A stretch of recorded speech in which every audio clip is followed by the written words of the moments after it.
A holy dancer from Ceylon leads us into the spinning universe of dance, where both beauty and variety at first seem endless and bewildering. For every spoken language, there's an accompanying language of movement, each one carrying messages from the heart of a society. To understand the role of dance in human history, we must somehow decode these varied patterns of body language, of silent communication. These are folk dancers of Germany.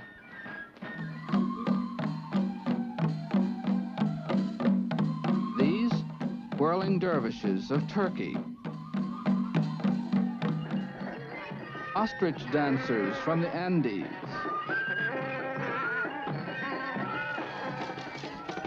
Funeral maskers from the Sudan.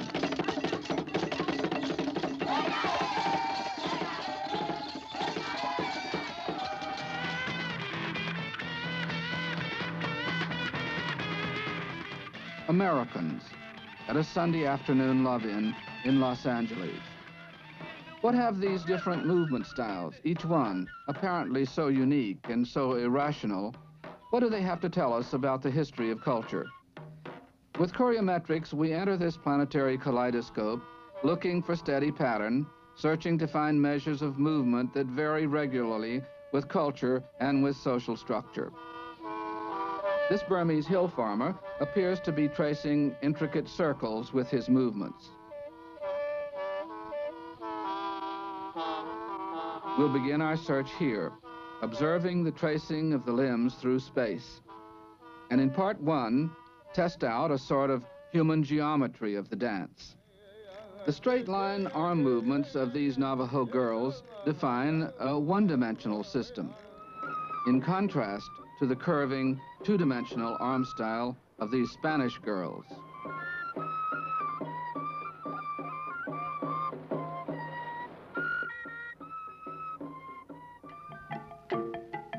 And to the spiraling arabesques of these Indonesian candle dancers tracing three-dimensional paths.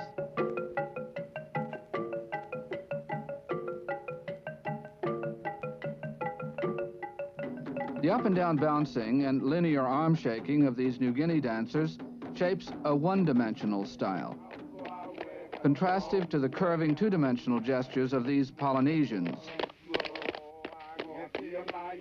and to the spiraling three-dimensional gyrations of a Ceylonese fire dancer. The same forms appear also in work. Indian women scraping manioc move their arms up and down along a straight line in one dimension, different from the circles traced by these South Asian women grinding flour in a stone quern in two dimensions, and from the spirals of the rice bundle in the hands of this Filipino thresher moving in three dimensions.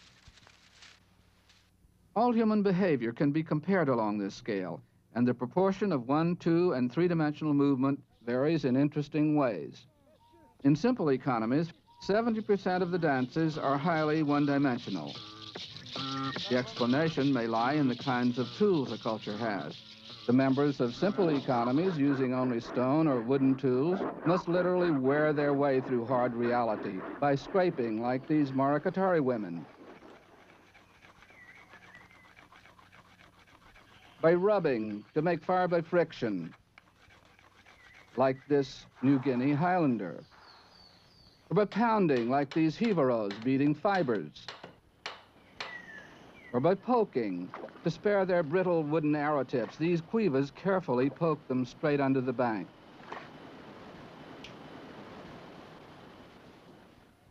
By jabbing, this Eskimo game puts a premium on the hunter's skill at straight jabbing.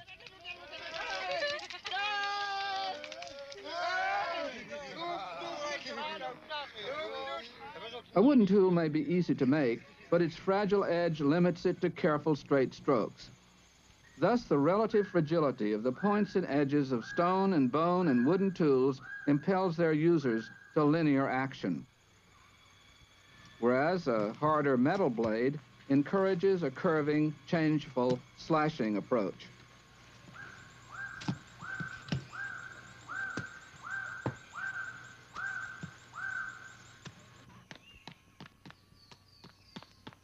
where the Australian must chip away with little straight strokes so as not to break the point of his wooden chopper, this Malay can swing his steel axe in wide, forceful curves.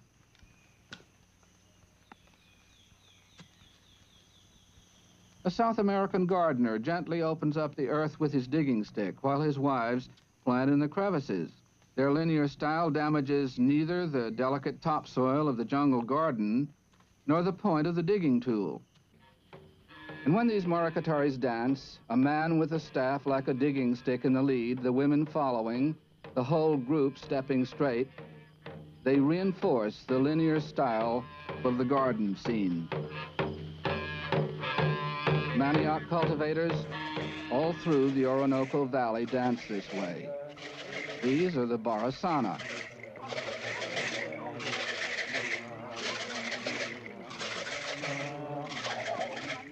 Among the nearby Cuiva, every dancer wields a staff.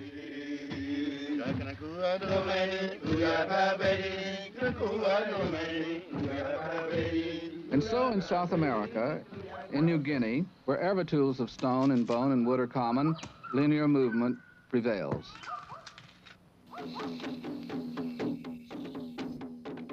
The jerky bounce, so common in Melanesian dance, shows how dance can reinforce the elements of everyday movement style.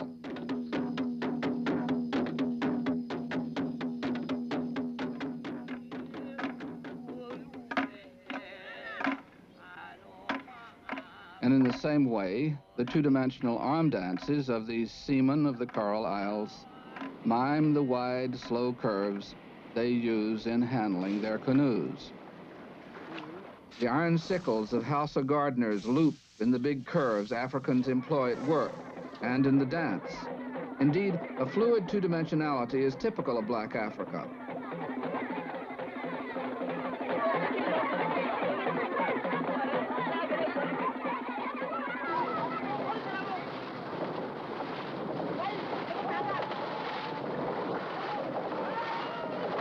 Afro-American boatmen battling a wild Dutch Guiana river. West African maskers turning circular somersaults. Female mourners rolling in the dust at a Sudanese wake.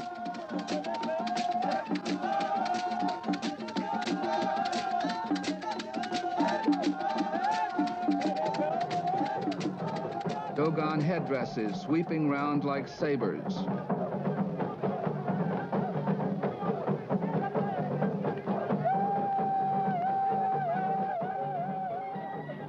The crescent arms of the Spanish jota.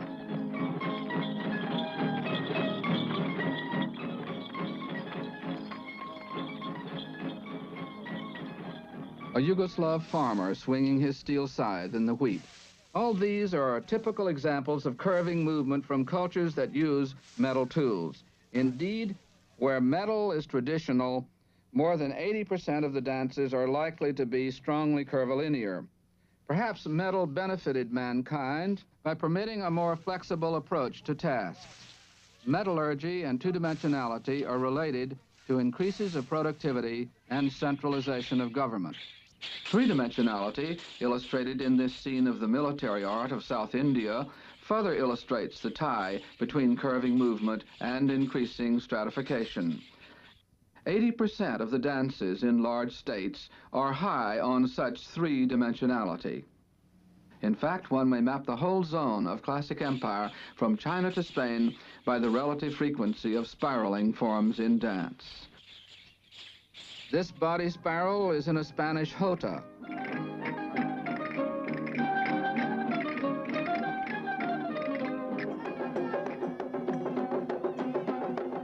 These are candy dancers of Ceylon spinning curves into spirals.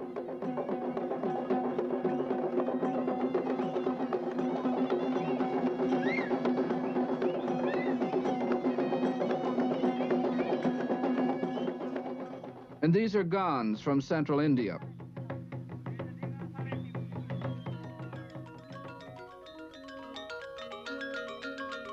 Flexible three-dimensionality adorns both the dance and the music of Bali. and can be seen in the multidimensional approach of a Balinese sculptor to his three-dimensional work.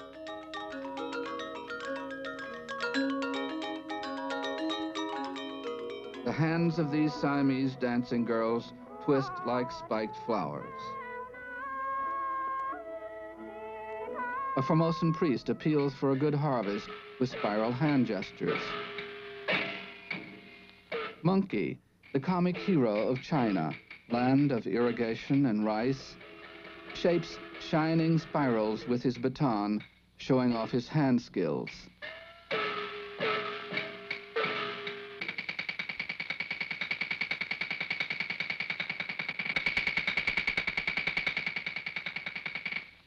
The Japanese harvest ceremony features elaborate spirals in tight synchrony. In fact, 80% of the dances from irrigation cultures employ spiraling. Thus, the spatial aspects of dance movement seem to be a function of the means of production. Summing up, one-dimensionality is most frequent among simple producers. Two-dimensionality in cultures like those of Black Africa, which have metal tools. And three-dimensionality in the dances of the irrigation empires that topped the productive scale prior to industrialism, where a complex of technology and stratification controlled the life flow of water to the fields. Thus, there seems to be a close link between dance style and man's history, as the dominant trace form varies with the level of productivity.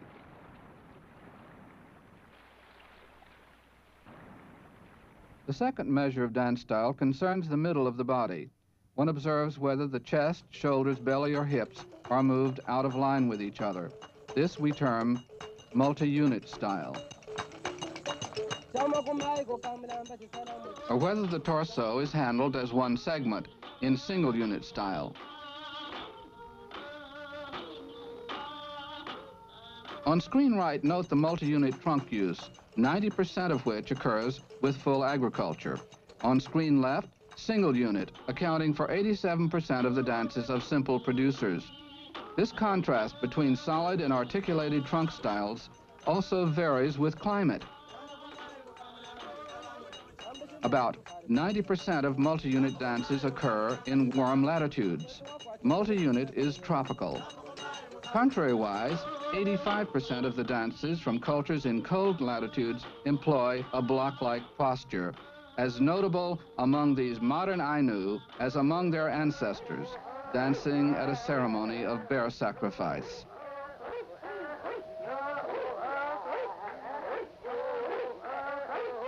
This compact body attitude is common throughout the Arctic. It provides a solid base for the hunter's heavy work on the ice in the far north where big game is plentiful.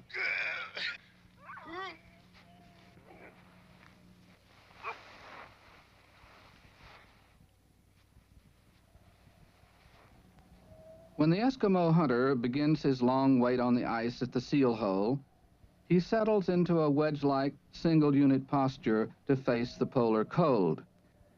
Meanwhile, his womenfolk must stay inside to keep the baby alive at the fire. This division of labor is essential wherever there's an annual season of severe winter weather. The women's play arouses the child to whole body exertion and a solid body attitude that the Arctic hunter needs for his heavy work in the cold. Actually, variants of this posture occur all around the perimeter of the Pacific among hunters and descendants of hunters whose lives depend upon a single powerful spear thrust. This Australian Aborigine, reviving an ancient ritual, employs this rigid posture. And east across the Pacific, we find it again among the hunters of Mato Grosso and Patagonia in South America.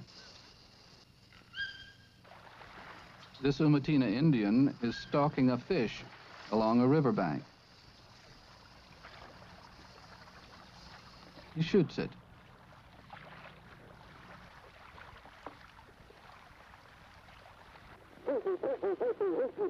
He and his comrades dance in a markedly single-unit style. It closely resembles the body attitude of the Eskimo in his hide parka.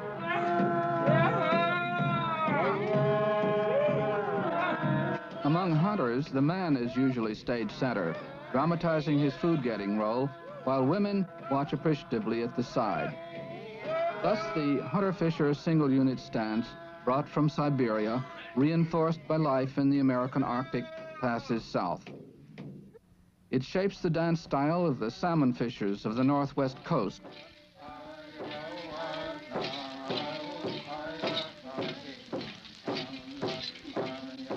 It forms 90% of North American Indian dances.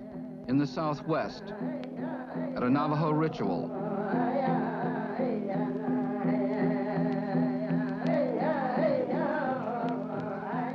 on the sunny dance plazas of the Pueblo Indians.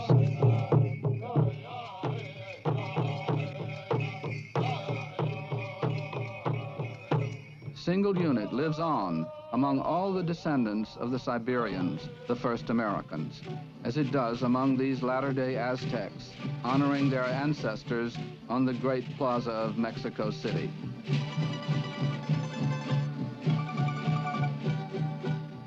Single unit also accounts for about 90% of the dances of South American Indians.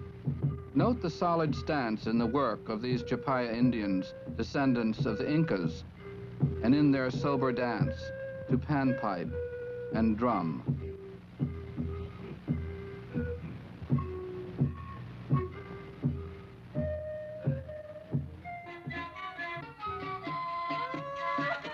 Here is single unit, again among Aymara dancers at a fiesta in the Andes.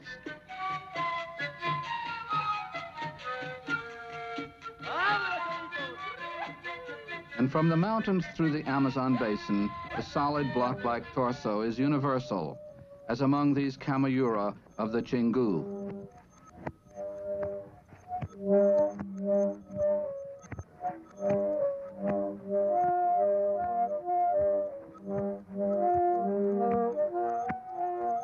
Thus, the settlement of the Americas by Siberian hunters put a stamp on the movement style of their descendants all over South America.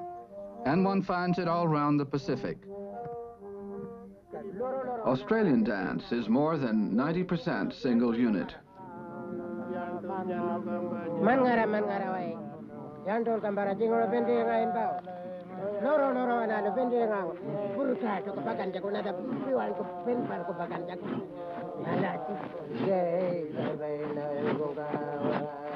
It accounts for more than 70% of the dances of Melanesian yam gardeners.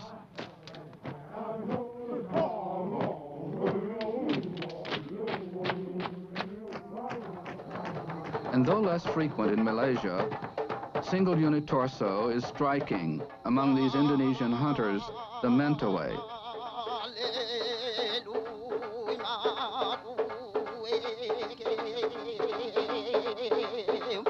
This posture molds more than 80% of the dances of East Asia. Note the straight backs of these Chinese Formosans.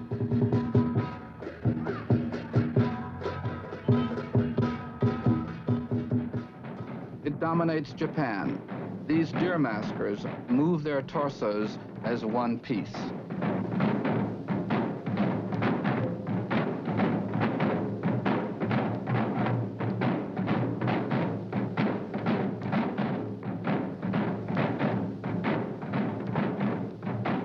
The great cold northern plains of Eurasia, stretching from Siberia to Europe, have been another avenue of influence for the northern hunter style. In Tibet, monks increase the fearsomeness of their demon dances by turning like stone statues.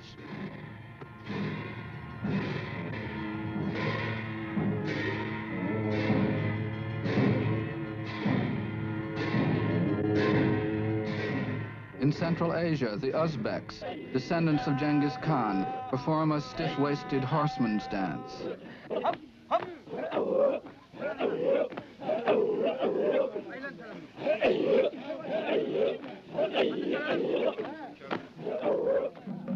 Turkish dervishes whirl with a quiet middle body.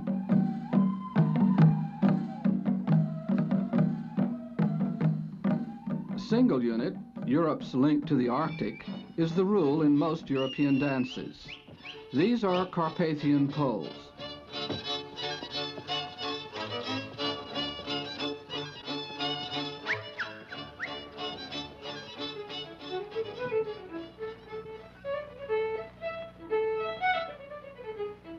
Note the ramrod straight backs of these Hebridean Scots.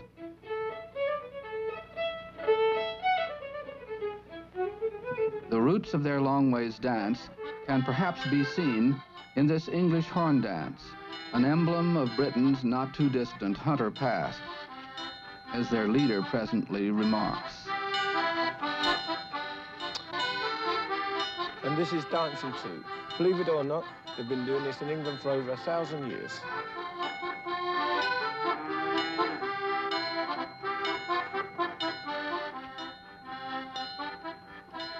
European colonists imported the single unit tradition into North America, where square dancers hold the middle body upright and steady as they weave their way through a complex floor plan.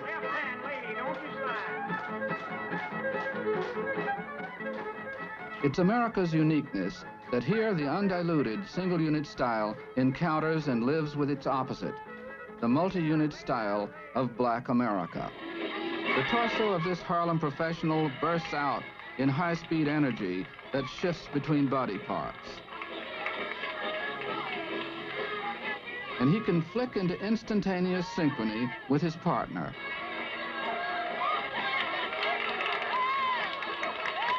Variants of this electrifying hip-twisting style developed in every Afro-American zone, in the South, in the West Indies, all round the Caribbean. Their origin, of course, was in the dance of Africa.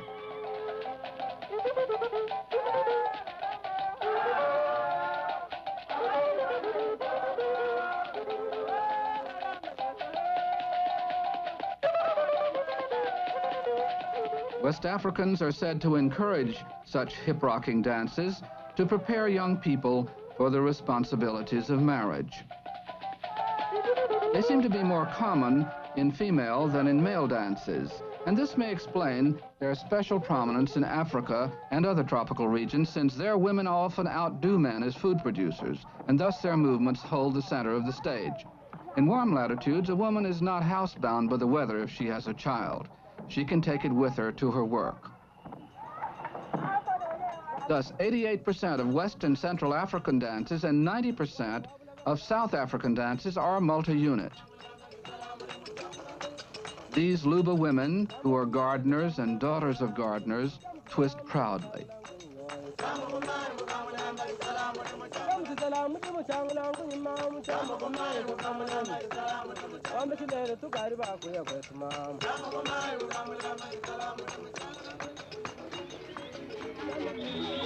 A Chopi man shows off his pelvic skill and smiles. Multi-unit, 81% in East Africa, where a virtuoso accents his twist with tempo breaks.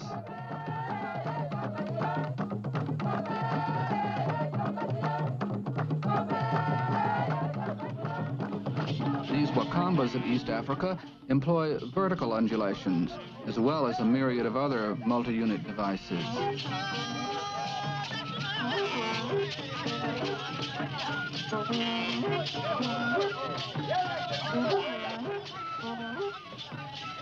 Vertical undulations of torso and head are the rule in this Maasai dance, as in many African pastoral groups.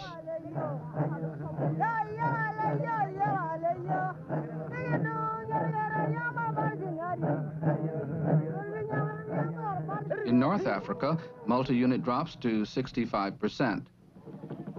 At the southern rim of the Sahara, black Arab girls come out to greet a camel caravan from the desert.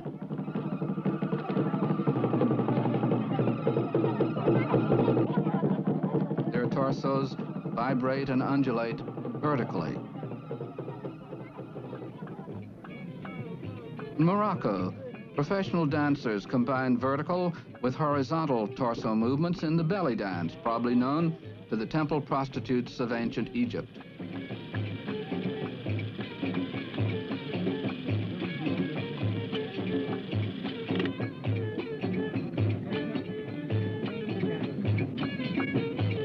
Belly dancing is essential entertainment in North Africa and the Middle East, where respectable women once never showed themselves in public places, like this all-male bistro in Turkey.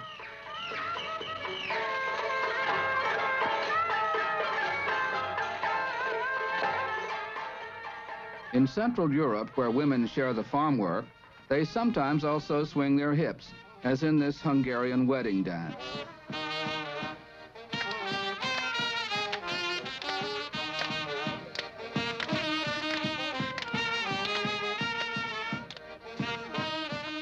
In the whole world of early agriculture, from the Danubian plain to India, fertility was a core value and sensuous dances were encouraged.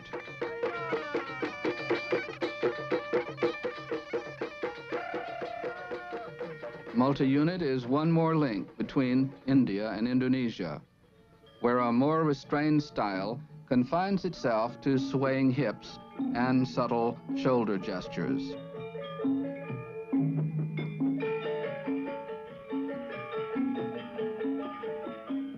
The island track of the Malayo-Polynesians into the Pacific lies in a tropic zone, where women and children can share in the work of the men. Perhaps Polynesian migration may be traced by the diffusion of the fluid multi-unit style from island to island across the warm sea. These are children of Yap, a possible early stop on the Polynesian route into the Pacific.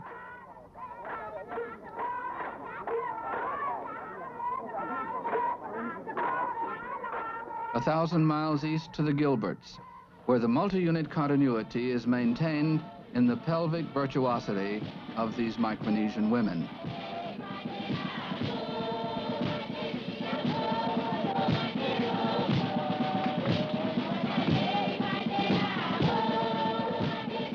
Pursuing the track of Polynesian culture into the far Pacific, we find the climax of the multi-unit style in the modern hula, the dance of all Western Polynesia.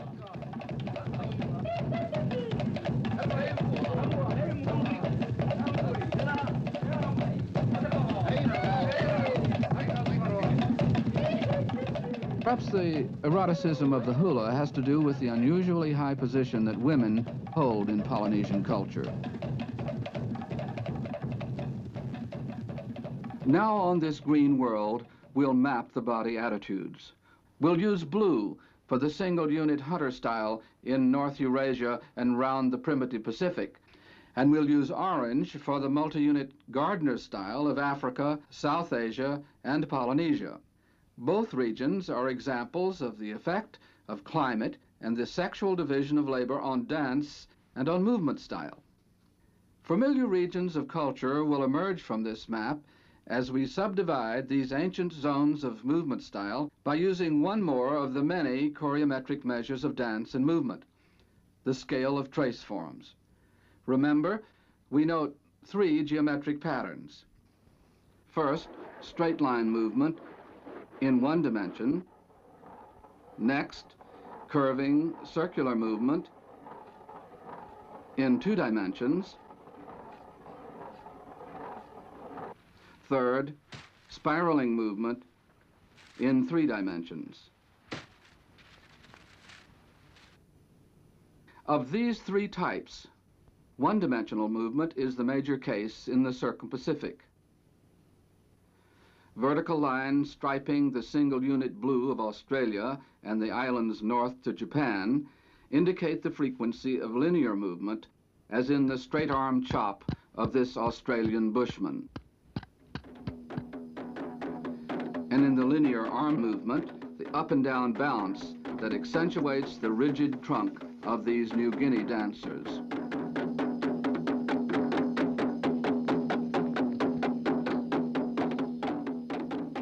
The same design of vertical lines on a blue background represents the main pattern we found in Siberian dancing, such as in this Yakut processional. straight stepping, the held one-unit trunk against the straight arm movement, even the linear jaws harp playing. In all respects, these Yakut dancers conform to the linear solid trunk style, presumably brought into America long ago by Siberian migrants, thus shaping the dances of the first Americans to this ancient model, seen here in the square body attitude and the vigorous straight movement of an Eskimo hunter.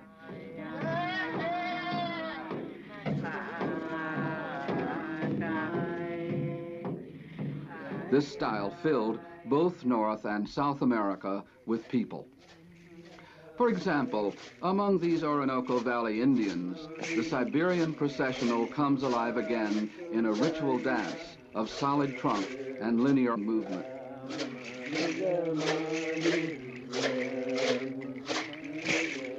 Indeed, this is the primordial style of the whole Circum-Pacific Basin, one more evidence of the prehistoric unity of this zone. Europe and the Mideast belong to the zone of solid trunk, but in this region, curving trace form is the rule. Curving movement combines with the blue of solid trunk to give Europe and Mideast a distinctive pattern, seen in this stately springtime ritual from northern Spain.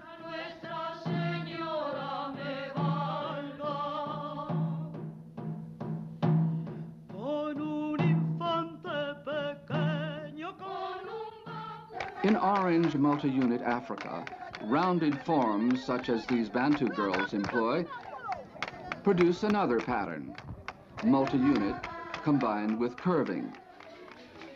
Flexible torso, flowing curves, explosions of energy make the hot style on which great African performers endlessly improvise.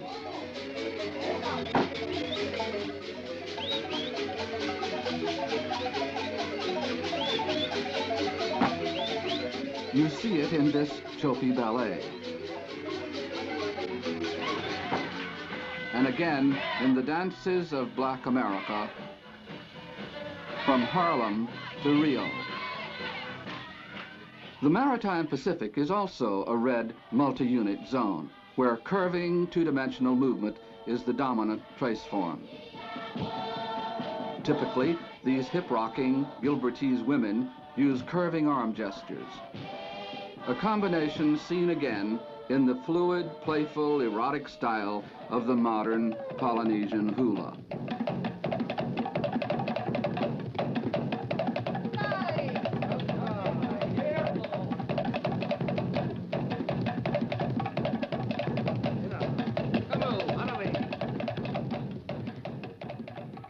Three-dimensional trace forms, indicated in wavy lines, are commonest in the Orient, especially in East Asia, where the combination of solid trunk and three-dimensional spiraling provides the basis for the system of swift attack and avoidance one sees at its peak in traditional Pekin opera.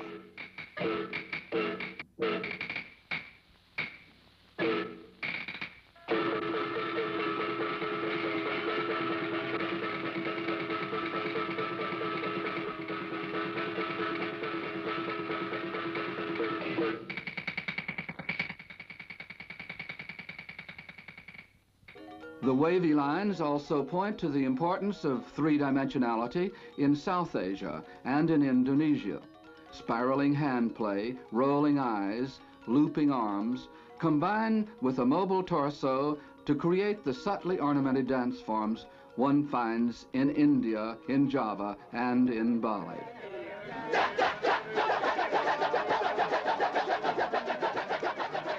In this peak moment in a contemporary version of Balinese dance drama, princely characters spiraling encounter the monkey army, mobile shoulders, and South Asian elaboration is joined to the seated dance of the Pacific.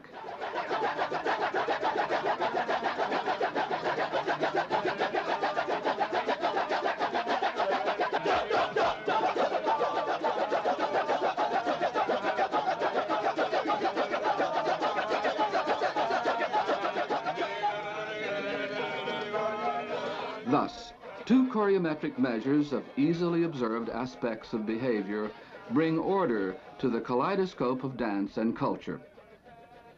Each region of dance has a distinctive movement pattern that feeds back to a major cultural tradition. Each represents, in a different way, the vital role of dance and movement style in the stabilization and the growth of human culture. And these creative patterns are not arbitrary symbols.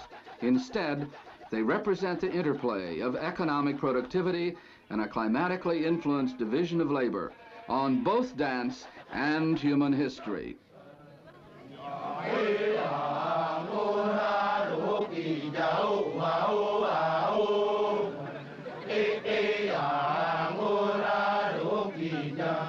Yeah.